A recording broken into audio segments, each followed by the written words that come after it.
clase. Amén.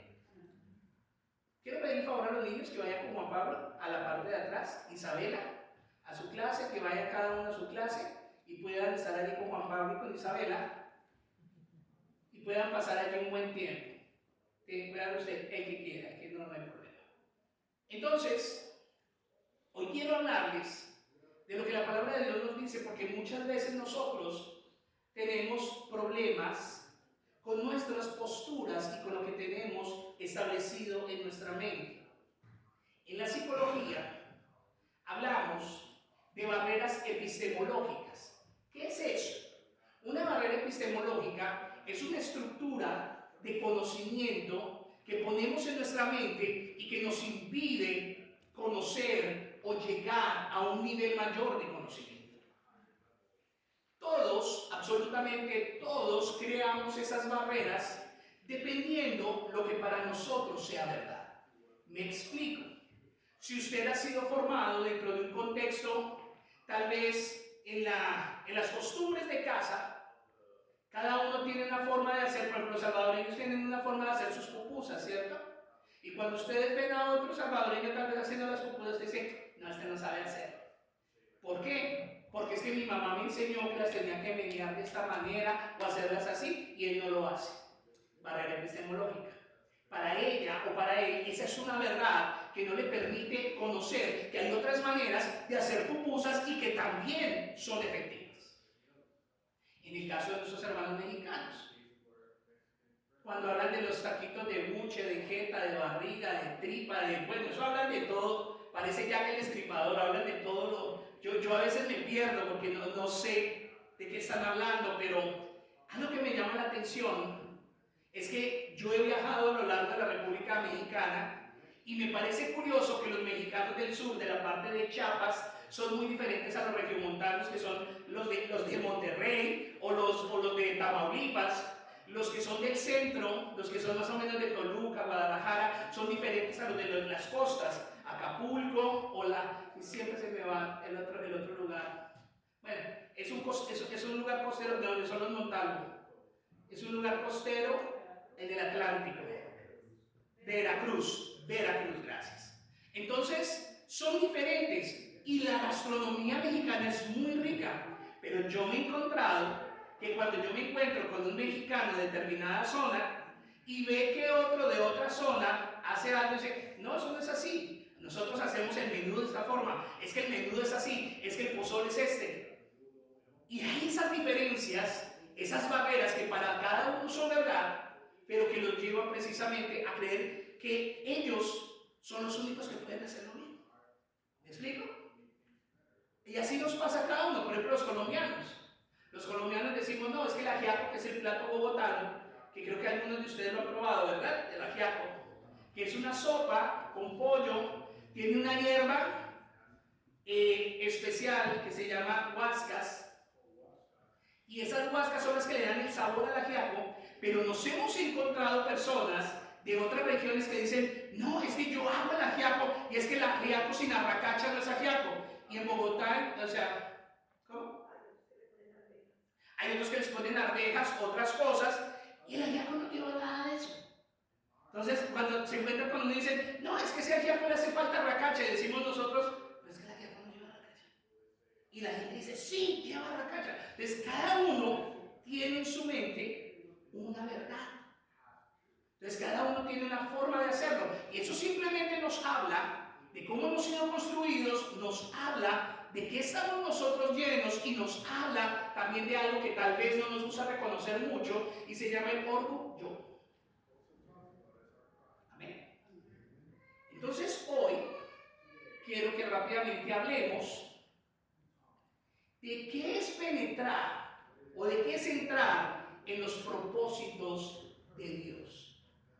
Penetrando o entrando en los propósitos de Dios, y he querido coger un texto bíblico que es muy representativo y quiero que me acompañe. Cuando lo encuentre, le pido que se ponga sobre sus pies. Ustedes que están en casa, Jonathan, Laura, Oscar, Jennifer, Lian, Ian y Katy, Melvin y todos los que puedan estar allí, les invito a que por favor nos acompañen al Evangelio de Lucas,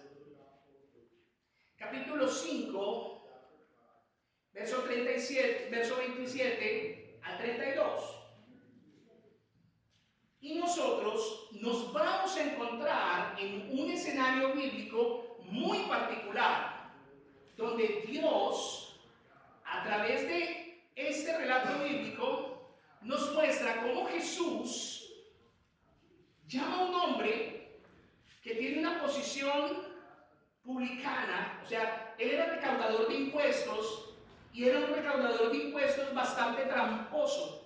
No era una persona correcta o recta, sino que hacía sus trampas, y entonces él con esta recaudación de impuestos se enriquecía. Se le hace a usted común esto. Porque muchas veces aquí, muchos con los impuestos hacen sus triquiñuelas y sus cosas y reciben más dinero que no es correcto ni que es lícito, pero aún así lo toman. Y esta palabra nos habla precisamente de eso. Jesús, y los coloco en el contexto, viene de sanar a un paralítico, viene de obrar un milagro.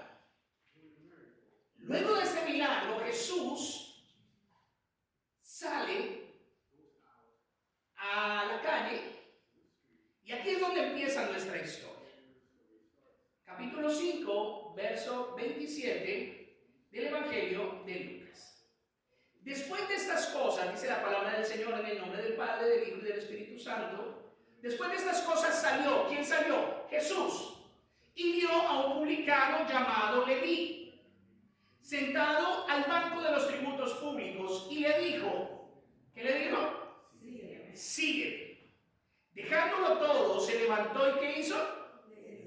O sea que ese publicano, que era ratero, tramposo, mentiroso y ganaba deshonestamente, ¿sabe qué tenía ese hombre? Que era obediente. ¿Cuántos nos identificamos con la obediencia del publicano? Porque a veces señalamos y decimos, pero este hombre identificó la voz de quien lo estaba llamando. Dice, y dejándolo todo, ¿qué hizo? Se levantó y le siguió. Versículo 29. Y Leví le hizo un gran banquete en su casa. ¿A quién? A Jesús. Y había mucha compañía de publicanos y de otros que estaban a la mesa con ellos. Y los escribas y los fariseos, ¿qué hacían? Murmuraban. ¿Qué hacían? Murmuraban. Otra vez. Murmuraban. Se le hace familiar eso. Porque cuando no vemos a alguien, lo primero que hacemos es, ¿dónde andará? ¿Qué hará? Y en muchos lugares lo primero que le hacen, hermano, Dios le ve hacia tiempo que no lo vaya. Y eso lo hemos matado aquí, ¿verdad? Porque aquí lo único que hacemos es que recibimos con amor a nuestros hermanos. Usted no sabe la situación que pueda estar pasando, ni yo tampoco, pero Dios sí. Pero mire lo que hacían estos escribas y los fariseos, ¿que hacían? Otra vez, díganle que eso suena bien. Murmuraban. Ok. ¿Contra quién? Contra los discípulos, diciendo, ¿por qué coméis y bebéis con publicanos y pecadores? Respondiendo Jesús les dijo, los que están sanos no tienen necesidad de ¿qué? De médico. Si usted está sano, ¿va al médico? No. ¿Por qué? Está sano, se siente bien. Dice Jesús, sino los enfermos.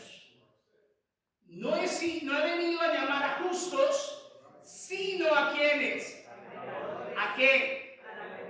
Amén. Oremos. Padre eterno, te damos gracias. Porque tú eres un Dios fiel y bueno. Te pedimos en el nombre de Jesús, eterno Dios, que tú nos ayudes hoy y que nos hables a través de tu palabra. Edifícanos, exhórtanos y consuélanos según sea la necesidad, y que hoy podamos ver el panorama bíblico, Señor, de poder entender que es entrar en tu propósito, penetrar en tu propósito de una manera clara, así como a través del llamamiento de Mateo podemos verlo en este día.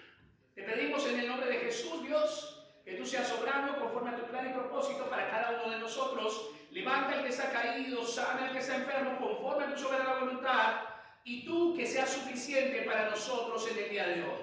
Bendice la vida de los que están en casa, de Oscar, de Laura, de Ian, de Lian, de Jennifer y de Jonathan, Señor, de Melvin, de Catherine, de Aiden, de Camila, Señor.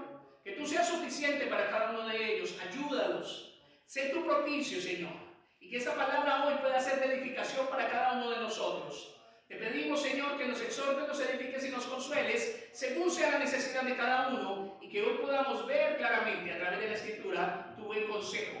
Te bendecimos y te damos gracias en el nombre de Jesús. Amén. Me alegra mucho poder ver a Katy, poder ver a Claudia, Katy, ya le cambié el nombre, Claudia, Anthony, a cada uno. Qué bendición, qué bueno verles y saber que Dios es un Dios bueno. Entonces, nosotros y toda persona, por lo general, quiere saber cuál es el propósito o por qué ha venido al mundo. Yo le hago una pregunta hoy. ¿Usted sabe a qué viene a este mundo? ¿Usted sabe cuál es el propósito real de que usted haya nacido y que Dios le haya preservado la vida hasta el día de hoy? ¿Conoce usted cuál es el plan y cuál es el propósito específico para su vida? De por qué Dios aún lo tiene en este mundo. Son buenas preguntas, ¿no? Y muchas veces nosotros, o la mayoría de nosotros, comenzamos la búsqueda de nuestro propósito en el lugar equivocado. Tenemos un punto de partida que no es el correcto. Nos enfocamos ¿en dónde? En nosotros mismos. Nos enfocamos en el yo. ¿Qué voy a estudiar? ¿Qué voy a hacer? ¿Cómo me voy a ganar la vida? Dios mío. Y empezamos a mirar todo lo que nos hace falta. Y cuando nos miramos y empezamos desde ese punto de partida, pues vamos a comenzar desde un lugar que es equivocado, porque allí no vamos a poder entender y conocer cuál es el verdadero propósito que Dios tiene para con nuestra vida. Porque no sé si ustedes lo saben, pero su vida no es un accidente, su vida es un propósito en las manos de Dios. Como lo dice el Salmo 138:8, dice: Jehová cumplirá su propósito en mí. Tu misericordia, oh Jehová, es para siempre. No desampares la obra de tus manos. Y cada uno de nosotros vive porque Dios así lo quiere. Cada uno de nosotros está aquí porque Dios así lo quiere. Y Él es el que nos extiende la vida. Por eso decimos que cada día es una nueva oportunidad. Entonces, para encontrar los propósitos a esta vida, Dios es el punto de partida. Dios es el punto donde debemos comenzar. Dios es el creador. Dios fue quien nos dio la vida y fue quien nos trajo a este mundo por este tiempo. Y nosotros fuimos creados por Dios y para Dios. Amén. Hasta que nosotros no entendamos esto, no entendamos esta verdad en nuestra vida, entonces esto no va a tener ningún sentido para Dios. Mientras nosotros no podamos entender que es por Él que nosotros estamos en este mundo y que el plan más grande es que usted y yo cumplamos el propósito que Él ya trazó desde la eternidad para usted y para mí. No es casualidad que a usted le haya llegado las buenas nuevas del Evangelio. No es casualidad que usted esté sentado de aquí. No es casualidad que tú estés detrás de en tu casa escuchando este mensaje. Porque Dios tiene un plan. Y solo en Dios nosotros podemos encontrar nuestro origen, nuestra identidad, nuestro propósito. Solo en Dios podemos encontrar nuestro significado y nuestro destino. La Biblia dice que hay caminos que al hombre le parecen bien, pero su final es camino de muerte. Dios quiere que tú y yo tengamos una resolución de un camino que no nos lleve a la muerte, sino que nos lleve de muerte a vida, y ese camino es Jesucristo. Amén. Hace una semana terminamos la Semana Mayor, la Semana Santa, la semana más importante para el mundo cristiano. Y yo vi un post en internet que me llamó la atención, en donde decía lo siguiente: católicos y evangélicos, ya ha terminado la Semana Santa, en donde han hecho de todo para agradar a su Dios.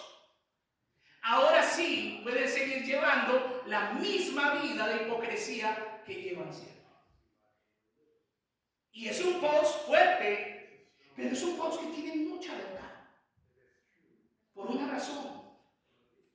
La gente dentro del mundo religioso cristiano se acuerda de Jesús en la Pascua, en la Semana Mayor. Tenemos 52 semanas al año. Y de esas 52 semanas, solo una es la relevante y la importante. ¿Qué pasa con las otras 51? Cuando se supone que usted y yo, todas nuestras semanas deben ser santas. Todas nuestras semanas debemos entender que Cristo es nuestra Pascua. Amén.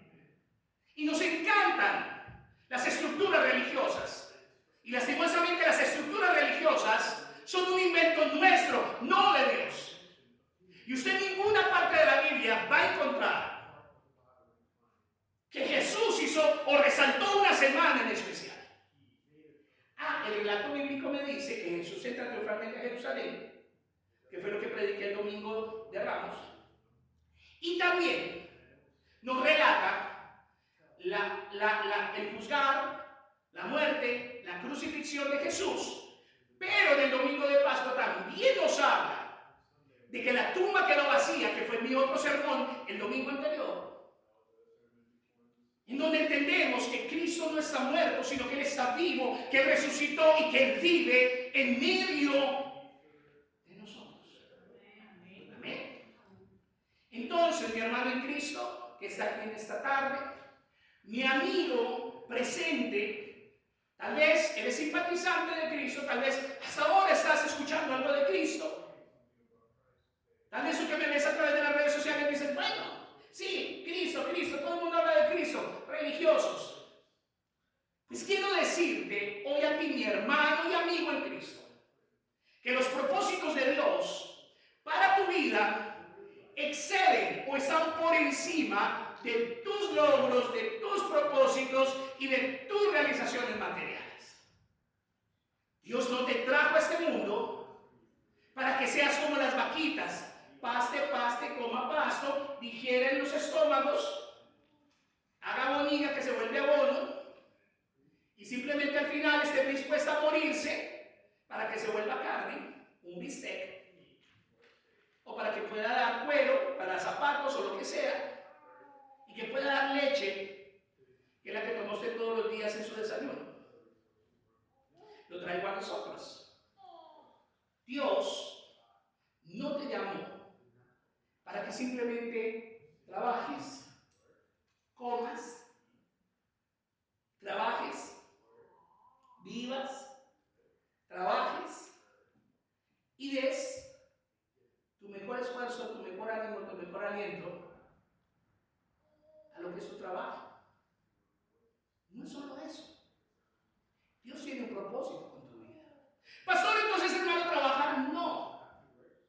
Pero sí tienes que preocuparte un poquito por tu vida cuando tú vives para trabajar y no trabajas para vivir. Son dos cosas que suenan parecido, pero son diferentes. Cuando tú vives para trabajar, eres esclavo de un sistema. Y lo único que hay en tu vida se llama trabajo. Trabajo el lunes, martes, miércoles, jueves, viernes, sábado, domingo, lunes, martes y así todo el año. Yo le hago una pregunta.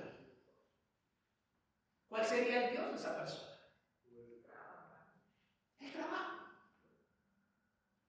Yo tengo una frase que yo a mucha gente le digo es: dime en qué inviertes tu tiempo y yo te diré dónde está tu corazón.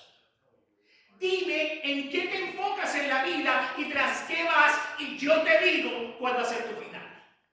Porque la Biblia me enseña que de qué le sirve al hombre ganar el mundo si para sí mismo pierde su alma. La Biblia dice que somos como la neblina. ¿Cuántos conocen la neblina? ¿Sí saben qué es neblina? Sí. ¿Cómo se dice en sus países? Neblina.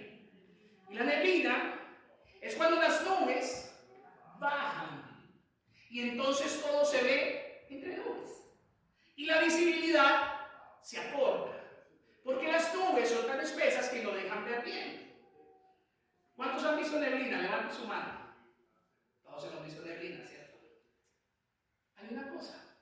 ¿Qué pasa con la neblina cuando usted la ve y de repente usted sigue en sus casas y va a voltear a mirar y ¡pum! Ya está el sol? La neblina desapareció rápidamente, ¿cierto?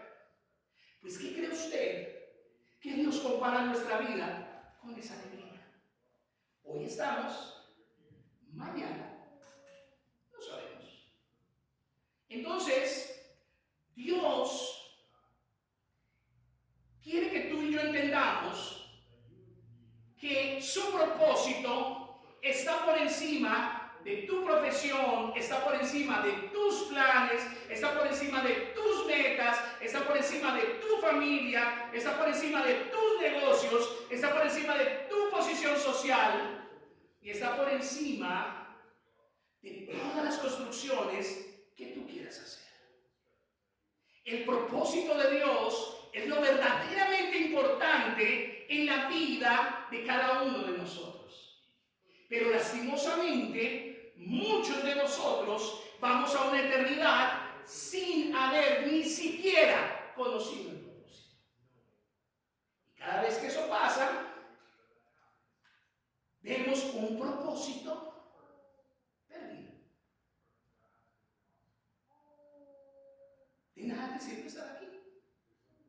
De nada te sirvió vivir. De nada te sirvió venir a este mundo. Porque Dios no solo te trajo a este mundo para que nazcas, crezcas, te reproduzcas y te mueras. Cada uno de nosotros somos un propósito en las manos de Dios. Como lo veíamos en el Salmo 138, ¿cierto?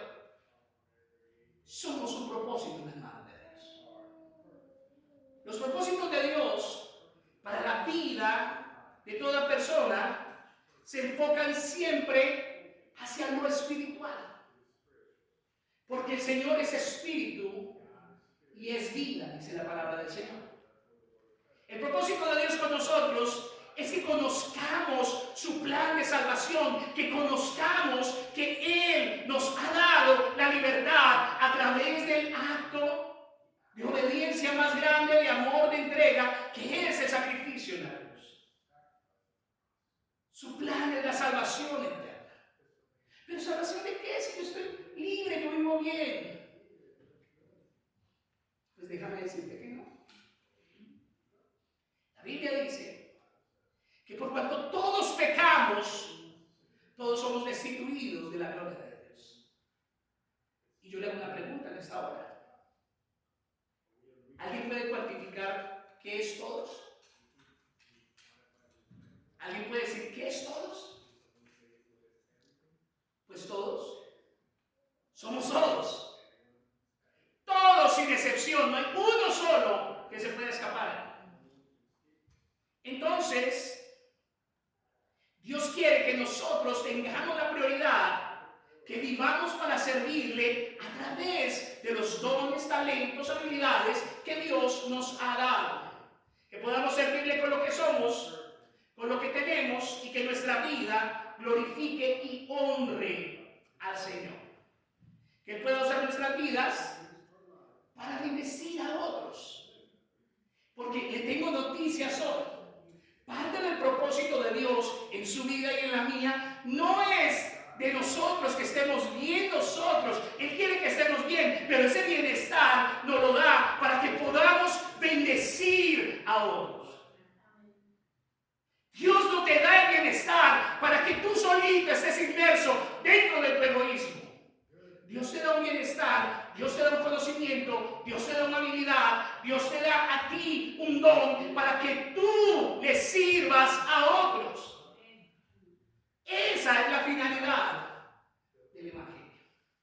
Esa es la finalidad del propósito de Dios.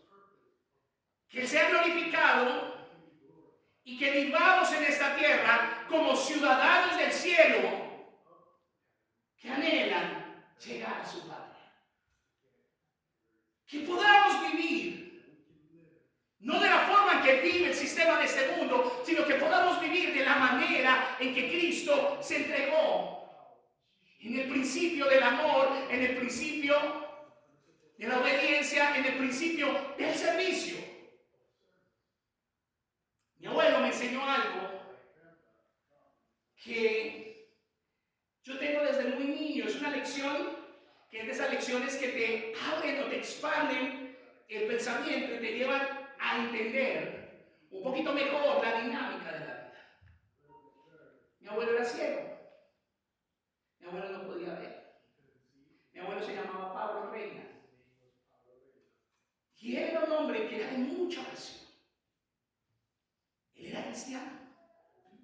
Y él fue cristiano en la época de la violencia de mi país, donde te mataban por ser liberal o conservador, que eran los dos partidos políticos, donde te mataban por simplemente decir que no eras de la iglesia tradicional, sino que eras protestante, te quemaban, y el mismo párroco de la iglesia lo quemaba, o sea, llamaba a esa persona que no era de la iglesia tradicional y lo torturaban y lo quemaban en la plaza. Una época de violencia bastante fuerte, una época de violencia bastante convulsionada. Pero mi abuelo era un hombre de Dios. Y creo que por eso es que a mí me alcanzó el Evangelio de Cristo. Por ese hombre cieguito que estaba en una finca allá en el Tolima, en Colombia. Y él oraba, y en su casa hacían cultos los miércoles, los viernes, a punta de vela, a punta de lámpara, con guitarra. Cantaban a Dios, predicaban el Evangelio, y oraban y se ayudaban los unos a los otros. Y mi abuelo un día, él nos identificaba cuando nos cogía las orejitas. Entonces él llegaba y él era ciego, entonces nos acercábamos y cogía las orejitas sin que le habláramos, y nos gustaba jugar a eso. Decíamos, este viejito se va a equivocar, ese no va a saber quién es. Y callados nos acercábamos, mis hermanos y mis primos. Y mi abuelo llegaba y nos cogía la orejita, la cabeza y decía, Pedro, William, Nelly. Nos identificamos. Y le decíamos, ¿cómo lo hacen? Y decía, yo los conozco a cada uno. Yo les toco las orejitas y yo sé la forma que tiene la oreja de cada uno. Y la enseñanza más grande que yo tuve con ese abuelo, y que le agradezco, y sé que está en la gloria del Señor. Él me dijo algo siendo yo un niño de escasos 8 años. Me dijo, mijo, aprenda esto para toda su vida. El que no nació para servir, no sirve para vivir. Y yo me quedé mirándolo y le dije, ¿por qué dices eso, abuelo? Y él me dice, mijo, porque todo lo que tú eres, todo lo que tú tengas, todo lo que el Señor te bendiga, es para poder ser un servicio a otros. Tú puedes ser la mano de Dios para otro que lo necesita. Pero ¿qué es lo que nos dice este mundo? Yo, lo mío. Yo vengo por lo mío. A mí no me importa nadie más. Qué postura tan carnal y tan anticristiana. ¿Sabes por qué? Porque no debía preocuparte solo lo tuyo, sino debía preocuparte lo de los demás. No es manera de chisme. Porque ahorita leímos que ¿qué hacían aquí los escribas y los fariseos? ¿Qué hacían? ¡Ay! Si con eso se van a ver, gloria a Dios. Murmuraban. Pero ellos no murmuraban para decir el pobrecito aquel, sino cómo se junta con pecadores y con esto y lo otro. Las personas podemos recibir muchos tipos de llamados en esta vida. Podemos recibir llamados para formar o ser parte de una empresa. Podemos recibir un llamado para ingresar a los cuerpos castrenses de este país, que es cuerpo castrense, es el ejército, la policía o cualquier ente regulador de la ley y del orden. Para formar parte de un equipo de alguna disciplina deportiva, podemos ser convocados o llamados para ser parte de un equipo, para alguna misión. Podemos ser llamados a ser una comisión especial. Sin embargo, todos estos llamamientos son de carácter humano. Haces parte de alguno de estos grupos y ninguno tiene ninguna repercusión en tu vida espiritual, solo tienen una repercusión en esta vida terrenal. ¿Y quieren que les diga qué pasa cuando usted y yo nos morimos en esta vida terrenal?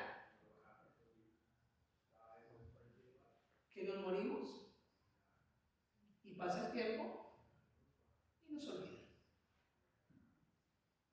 ¿Sabe cuál es la gente que siempre ha tenido recordación en la historia? Y lo invito para que usted pueda verlo. La gente que tuvo repercusión en la historia fue la que hizo algo por una comunidad. En pocas palabras, entregó su vida para servir a una comunidad. Pero también hay otros que aparecen en la historia porque lo que hicieron fue que le hicieron daño a toda una comunidad. Y esas son las dos clases de personas que quedan en la recordación de la historia. No sé si ustedes se dan cuenta o conocen las noticias, pero el hijo de Joan Sebastián, un representante de la cultura mexicana, y de la señora Maribel Guardia, que muchos decían que era mexicana, no, ella es costarricense, pero lleva mucho tiempo en México, y es una señora que tiene 67 años y que se ve como de 30 o de 20, y más de uno dice, ¿cómo es esa señora? ¿Cierto? Porque a veces no vemos más allá. Pero ellos tenían un hijo que lo tenía todo: fama, dinero, fortuna. ¿Y qué creen? Con 27 años se murió. El mundo del espectáculo quedó consternado, el mundo de la familia quedó consternado, todo el mundo quedó consternado. Pero, ¿saben qué pasó? La vida de ese muchacho fue una vida intrascendente. En conclusión, él vivía para su carrera, él vivía para lo suyo y él vivía para satisfacerse a sí mismo. ¿Y sabe cuál es el problema? Que llegó a la conclusión que nada lo satisface, nada.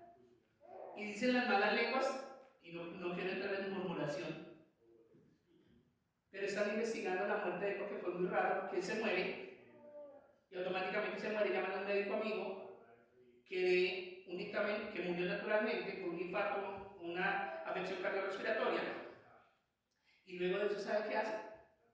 Lo creman.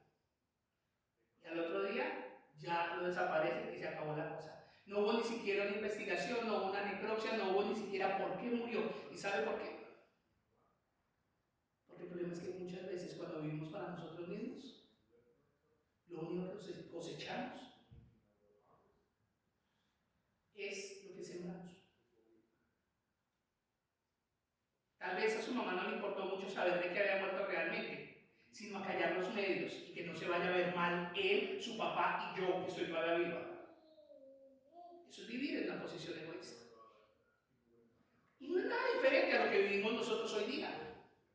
Porque primero nos importa lo que piensen de nosotros. ¿A cuántos de nosotros les gusta verse mal? A ninguno. Por eso vivimos manteniendo una apariencia, una fachada, una apariencia que no es verdad. Y Jesús se encuentra con un hombre que es publicano, con un hombre que roba, con un hombre que se ha enriquecido, con un hombre que es, tal vez, ante los ojos del mundo, tiene dinero, tiene poder, pero era un hombre que tenía unas conductas no muy correctas. Pero sin embargo, usted note algo. Jesús lo llamó y le invitó a que lo siguiera. ¿Y qué hizo él? ¿Qué hizo? Lo siguió. Mire lo que dice ahí. Ese hombre estaba sentado en el banco de los tributos públicos y le dijo, sígueme. ¿Y qué dice ahí? ¿Y qué? ¿Y qué es todo? Todo. Dejó todo. No le importó el dinerito que estaba recaudando, no le importó cuánto se podía robar más, no le importó cómo podía hacer con su vida, sino él lo dejó todo. Se levantó y ¿qué hizo? Y le siguió. Y dice luego que le hizo un gran banquete. ¿En dónde? O sea, no solo lo siguió, sino ¿sabe qué hizo? Le sirvió. Le siguió y le sirvió. Pregunta, mis amados, hoy. Muchos llevamos, como en el caso mío, 36 años de vida cristiana, otros llevan 30, 20, 25, 15, 10, 9, 8, 7, 6, 5, 4, 3, 2, 1 meses. Y yo les hago una pregunta.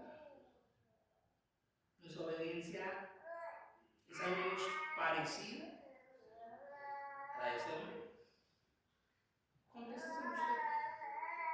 Porque hay un llamamiento más importante que toda persona recibe, y es un llamamiento especial que proviene de Dios, y es para formar parte del selecto grupo, y escúcheme bien, selecto grupo de discípulos de Jesucristo. Yo le hago una pregunta: ¿cuántas personas podrían haber en Jerusalén y en toda esa franja? ¿Cuánta población podría haber? Se habla que al menos en Jerusalén había más de 600.000 personas. ¿Y qué creen ustedes? Que de esas 600.000 personas, Jesús solo invita a 12 que le sigan. Y dentro de esos hay uno llamado Leví, que los otros evangelios lo denominan como Mateo, y Leví era el hijo de Alfeo, pero Jesús le cambia el nombre a Mateo, que significa don o regalo de Dios. ¿Cómo un hombre de esos podía ser un regalo de Dios si era un ratero?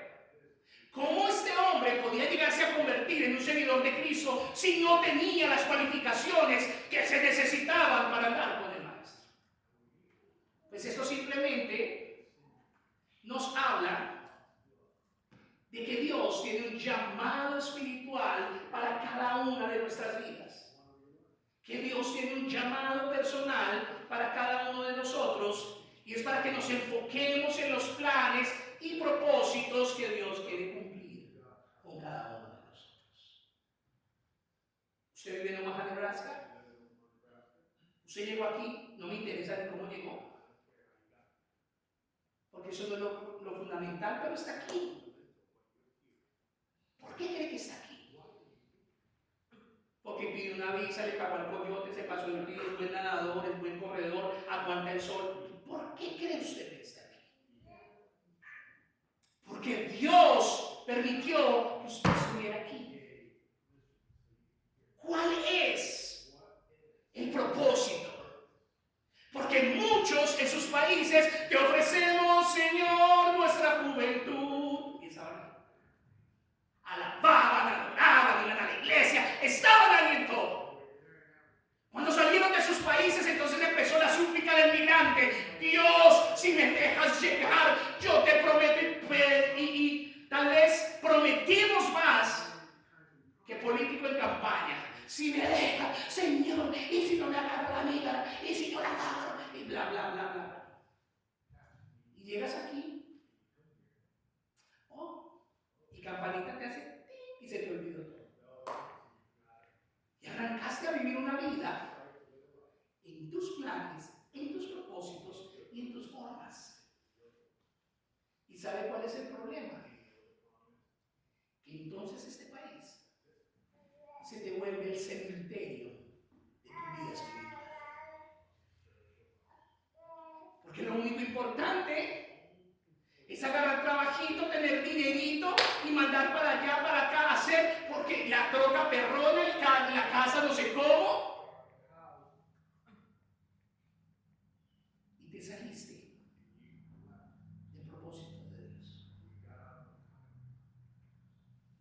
Lo primero que yo quiero que veamos en la historia de este hombre Leví es que lo primero que Dios hace, pues que Dios hace un llamado personal. Dígalo conmigo: llamado personal.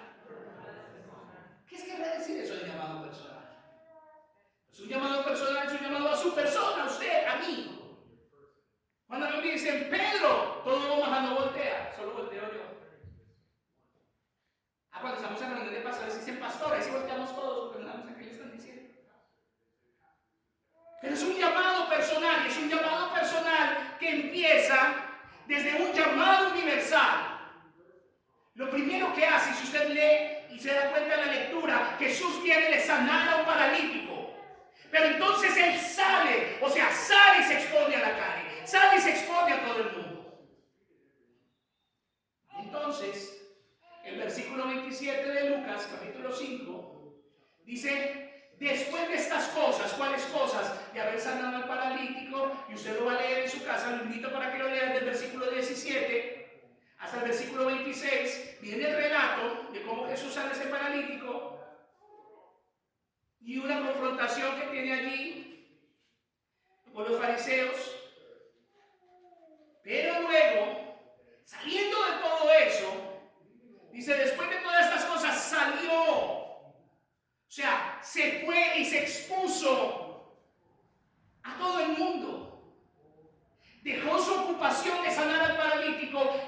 desplazó a todo el mundo universal, se abrió, salió a la calle.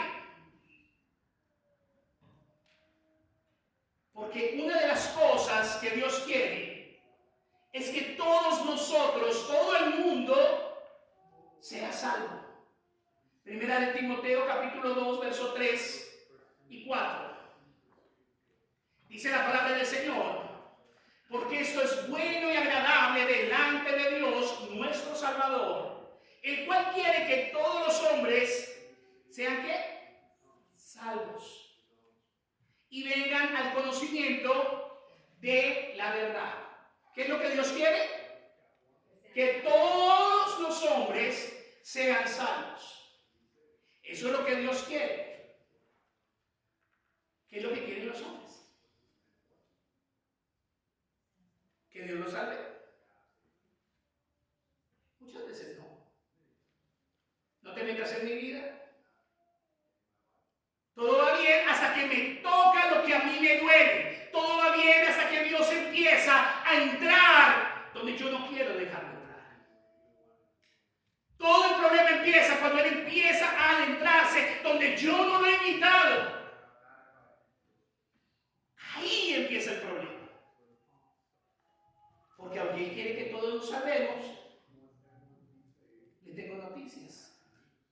No todos lo vamos a salvar. ¿Cómo así, pastor? Así como lo oye. Es más, les tengo una noticia mejor. De las personas que estamos aquí, que me ven a través de las redes sociales, Dios quiere que todos nosotros nos salvemos.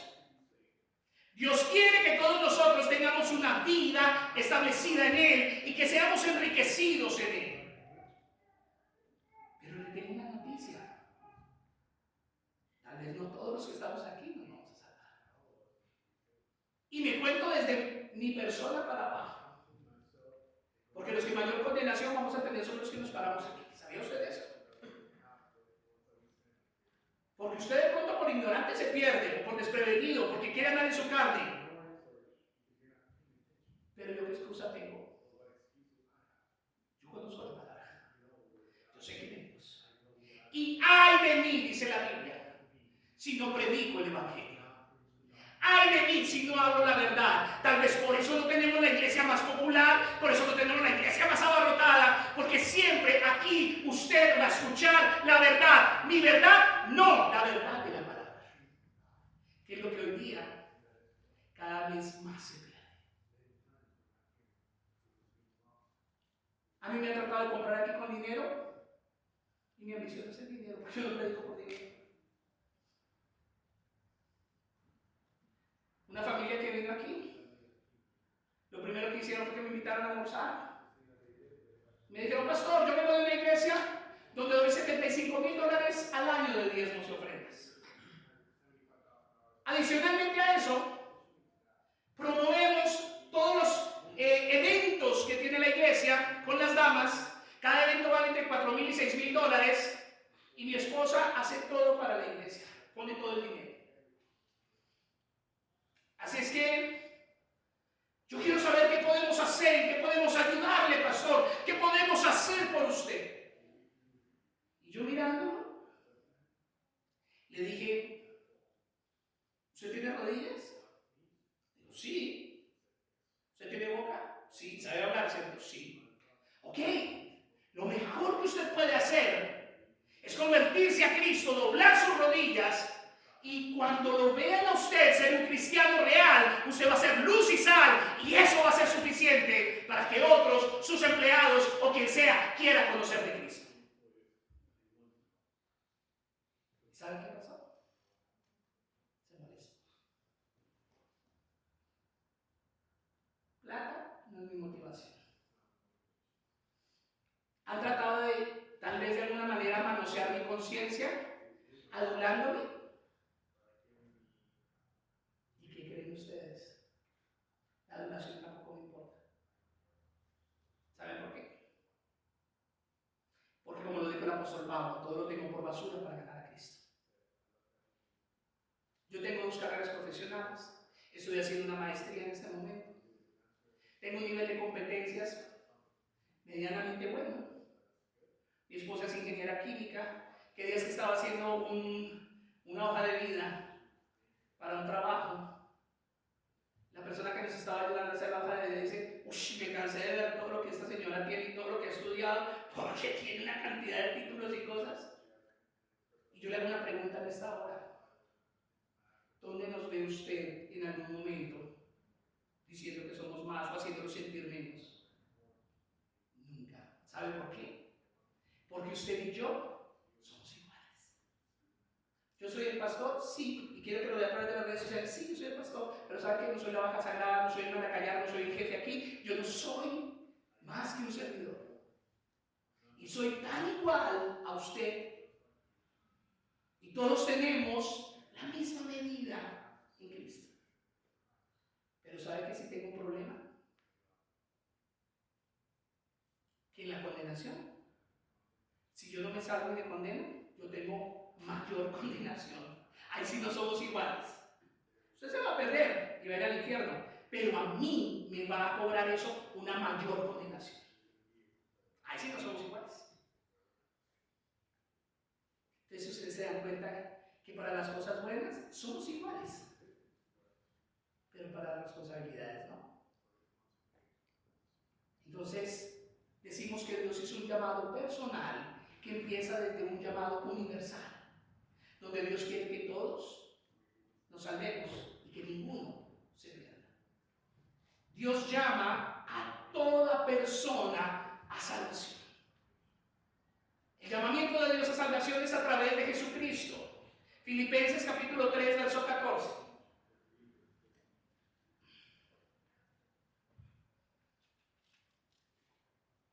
Mire lo que dice el apóstol Pablo: prosigo a la meta del supremo llamamiento de Dios en Cristo Jesús. ¿Qué proseguía el apóstol Pablo? ¿Cuál era su meta? El supremo llamamiento en Cristo Jesús. Dios llama a toda persona a salvación. El día que comparezcas delante de Dios, no vas a poder decir, Dios, era que yo no sabía, porque Él va a decir, mira, aquí entre otros, este gordito allá en Nebraska te dijo esto. Y usted va a decir, no, y el Señor, sí. No te vas a poder librar. No vas a poder. Porque Dios te asegura que tú tengas la misma oportunidad. Ay, Señor, pero es que hay lugares donde Cristo no ha llegado, hay lugares donde Dios no está. Ay, ¿qué cree usted? Dios es tan bueno, es tan pilo, tan inteligente. ¿Qué hace el Señor? La Biblia dice que la creación cuenta la gloria de Dios. Es más, si no tiene quien le predique, abra los ojos, que la misma creación habla del Dios creador.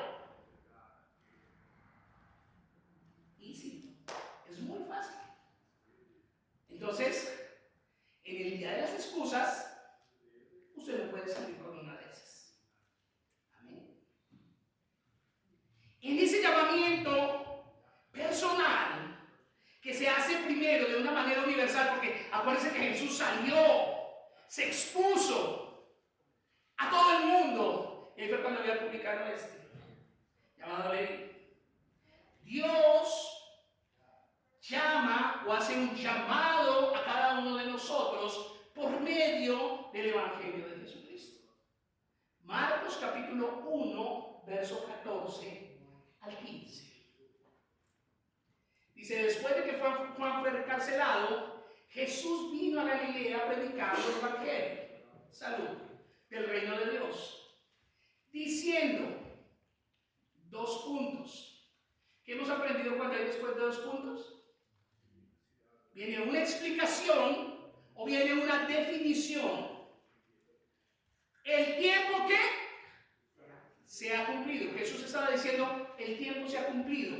¿Se ha cumplido qué? ¿Y el reino de Dios se ha qué? Acercado. Jesús estaba diciendo, se ha cumplido lo que los profetas han dicho, se ha hecho realidad. El reino de Dios se ha acercado. ¿Y qué es lo nuevo que dice? ¿Qué dice? Pero dígalo sin miedo. Arrepentíos. ¿Y qué pasa cuando encontramos una I en la Biblia? ¿Qué hemos aprendido? Que es incluyente, que se necesitan las dos variables para que sea así. Esto y esto. Entonces, dice ahí, arrepentíos y ¿qué? Creer. ¿Qué? El Evangelio. ¿Qué es el Evangelio? Las buenas nuevas de salvación. ¿Qué es las buenas nuevas de salvación? Que Cristo vino al mundo y vivió sin pecado, subió a la cruz en obediencia al Padre y tuvo una muerte y obediencia y muerte de cruz, que fue molido, destrozado, herido por nuestras rebeliones. Que el que merecía estar ahí era usted y yo, pero Él tomó el lugar. Destrozado, exhibido, desfigurado, molido por nuestras rebeliones. El castigo de nuestra paz, de nuestra rebelión fue sobre Él. Por sus llagas nosotros hemos sido sanados. ¿De qué? Del peor pecado que tiene la humanidad, de la peor enfermedad. Sanados del pecado y de la muerte. Y salvos para vivir con Él. Que murió y fue sepultado y al tercer día resucitó. Y está sentado a la diestra de Dios Padre. Para que usted y yo podamos tener acceso. Además de ser ese llamado personal que empieza por un llamado universal, un día Jesús salió por las calles de Palestina y nos está diciendo ahí que Él salió. Después de estas cosas, capítulo 5, verso 27, salió. Y Él salió a predicar el Evangelio de salvación, salió a buscar y a llamar a los perdidos, salió a buscar y a llamar a los pecadores, a los enfermos, con el propósito. Ese fue su propósito, para eso vino al mundo. Lucas capítulo 19, verso 10. Porque el Hijo del Hombre vino a buscar y a salvar lo que se había perdido. Entonces, ese descubrimiento de ese propósito empieza con un llamado universal que está abierto a todos, sin excepción. Todos ustedes, todos nosotros que están en las redes, los que están en otros lugares, ese evangelio está siendo expuesto. ¿Para qué? Para que podamos conocerle y entenderle. ¿Y saben qué les digo? No he empezado a predicar. Y ya se les acabó el tiempo. Pero quiero que tengamos en cuenta. Vamos a seguir hablando dentro de 8 días de esto mismo. Porque es necesario que entendamos cuál es el propósito por el cual estamos en esta tierra. Usted no vino aquí para hacer bulto. Decimos los colombianos, hacer bulto es hacer estorbo. Usted no vino aquí porque su papá y su mamá tuvieron ganas y por no perder la desvestida vino usted. No, tampoco. Usted no vino a este mundo simplemente porque fue el antojo de un hombre, porque sabe quién estuvo detrás de su venida al mundo. Estuvo Dios, porque Él desde antes de la creación del mundo conoció su embrión. Tal vez muchos de ustedes pasaron en el vientre problemas aún para nacer, problemas para concebir, problemas para estar, pero Dios fue quien puso y le sostuvo en ese vientre 9 meses hasta que viniera a ese mundo. No eres un accidente, eres un propósito en las manos de Dios. No es el caso, como lo dice la hermana Amanda Miguel, Él me mintió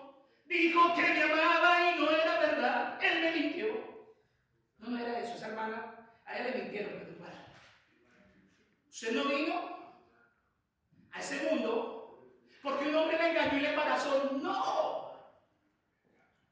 Esas fueron las malas decisiones que tomaron ustedes. Pero usted era el hijo que Dios tenía para esa mamá y ese papá. Independiente de las decisiones que usted haya tomado. Porque Dios está por encima de sus malas decisiones y de las mías. Y Él lo trajo a este mundo, a usted, con los papás que usted tiene, con el hogar y la familia donde usted creció. ¿Sabe por qué? Porque Dios sabía que necesitaba a usted para un día poderse encontrar con Él. Yo me pongo a pensar, mi esposa es de un hogar acomodado, su papá tiene dinero, mi familia no.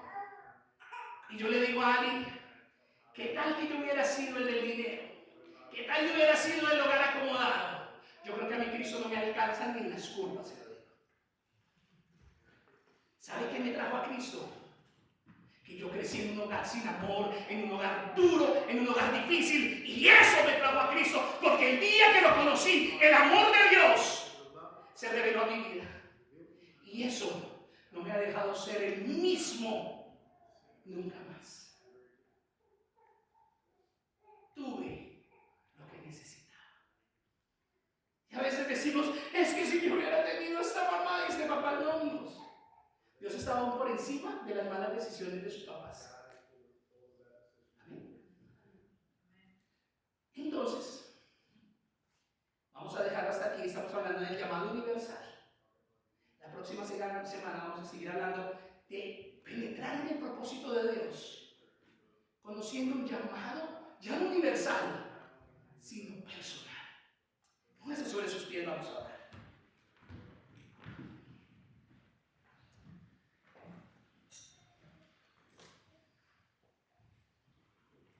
Padre eterno, agradecemos tu bondad. Agradecemos tu cuidado, Señor, y agradecemos tu palabra.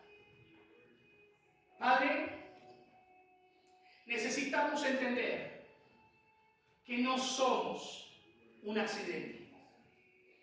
Debemos entender que tú nos haces un llamado universal para entrar y entender tus propósitos.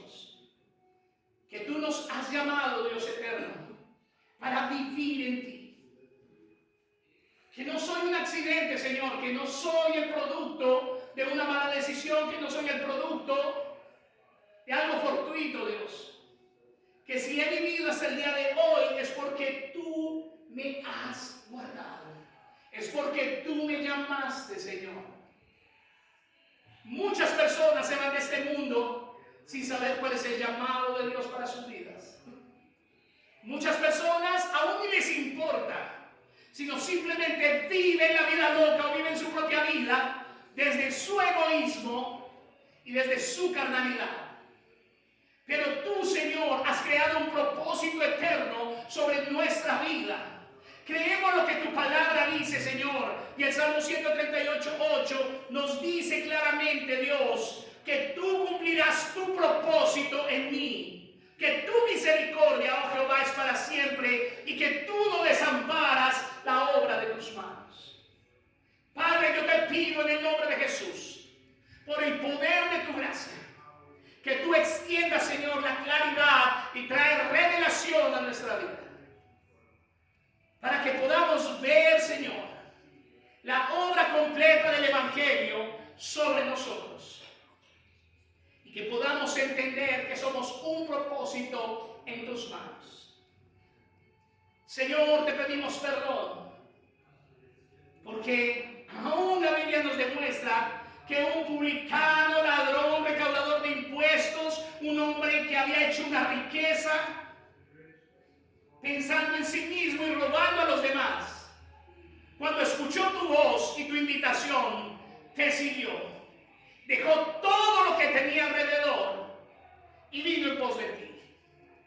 Y muchos de nosotros, tú nos has llamado 1, 2, 3, 10, 20, 50, 100 veces. Y aún así no entendemos o no queremos entender. Padre, perdónanos y más llenos de ti. Que tú nos permitas ver con claridad y que podamos entender que tu plan y tu propósito eterno es que cumplamos la meta, el propósito por el cual nos trajiste a esa tierra. Enséñanos, Dios eterno. Bendice la vida de Enrique, bendice la vida de su compañera, de Denise. Te damos gracias, Dios, por tu amor. Tú sabes cuánto me alegro de verte, Dios. Glorifícate tú, Señor, porque tú eres el camino, la verdad y la vida. Bendice a aquellos que no vinieron hoy, Señor. Ayúdales, Dios. Que cada uno de nosotros nos podamos volver en ese propósito eterno de cuidarnos los unos a los otros. Como caminaba la iglesia del libro de los Hechos, capítulo 2, donde caminaban unánimes y juntos y vivían con liberalidad.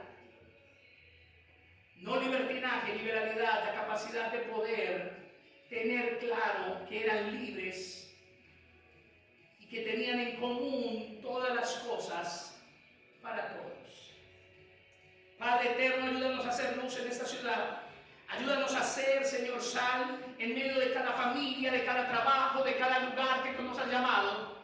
Y que podamos entender, Señor, por el poder de tu gracia, que tú eres Dios. Espíritu Santo, tu palabra ha sido predicada. Yo te pido, por favor, que tú cumplas tu trabajo y traigas la convicción de pecado, justicia y juicio, de pecado por cuanto todos pecamos, de justicia porque lo justo es que fuéramos al infierno. Éramos culpables y el juicio era tener una vida eterna alejados de ti. Pero tú, Señor, has extendido tu amor, has extendido tu mano y has extendido de tu gracia. Y hoy te agradecemos, Señor, y te pedimos en el nombre de Jesús que tú seas suficiente para cada uno de nosotros y que nos enseñes a poder conocerte, a conocer el propósito por el cual nos has traído a esta tierra y que seamos efectivos en ese plan y propósito. Bendice la vida de los que están en casa, de los que están allí en las redes sociales. Bendice la vida de Jonathan, de Laura, la vida de Ian, Señor. Bendice la vida de Oscar, de Jennifer, la vida de Liam. Bendice la vida de Kathy, de Melvin, de Aiden, de Camila, en el nombre de Jesús, Señor. Bendice la vida, Señor, de Manuela, la vida de José, Padre, extiende tu mano. Bendice la vida de Refugio, la vida de Gladys, en el nombre de Jesús, Señor. Bendice la vida de Veridiana, Señor eterno, allí donde está, pon tu mano, Dios. Oramos para que tú extiendas tu mano de sanidad sobre su vida. Y creemos fielmente, Dios, que el mismo que levantó a Jesús de los muertos es el mismo que proclamamos, que seguimos y que amamos, y que el poder de tu gracia se ha extendido sobre cada uno de nosotros. Padre, presentamos nuestra vida y te dedicamos este primer día de la semana. Te pedimos que nos acompañes, que nos cuides, que nos lleves conforme a tu soberana voluntad. Y si el miércoles tenemos vida, que podamos encontrarnos en este lugar. Que si el martes tenemos vida, podamos encontrarnos para estudiar tu palabra. Que si el viernes aún tenemos vida, podamos encontrarnos para escudriñar las verdades eternas. Y que el domingo, Señor, si nos regalas una nueva semana de tu mano, podamos vernos en este lugar para glorificarte, para exaltarte y para recibir tu buen consejo. Te proclamamos y te bendecimos, Señor, dándote gracias en el nombre del Padre, del Hijo y del Espíritu Santo. Amén. Si usted está en un lugar aquí en Omaha, Nebraska, le invitamos a que venga con nosotros. Verdad y Vida es un lugar fácil de encontrar, pero difícil de olvidar. Estamos ubicados en el 11244 Broad Street de la ciudad de Omaha. Verdad y Vida, un propósito de Dios para tu vida.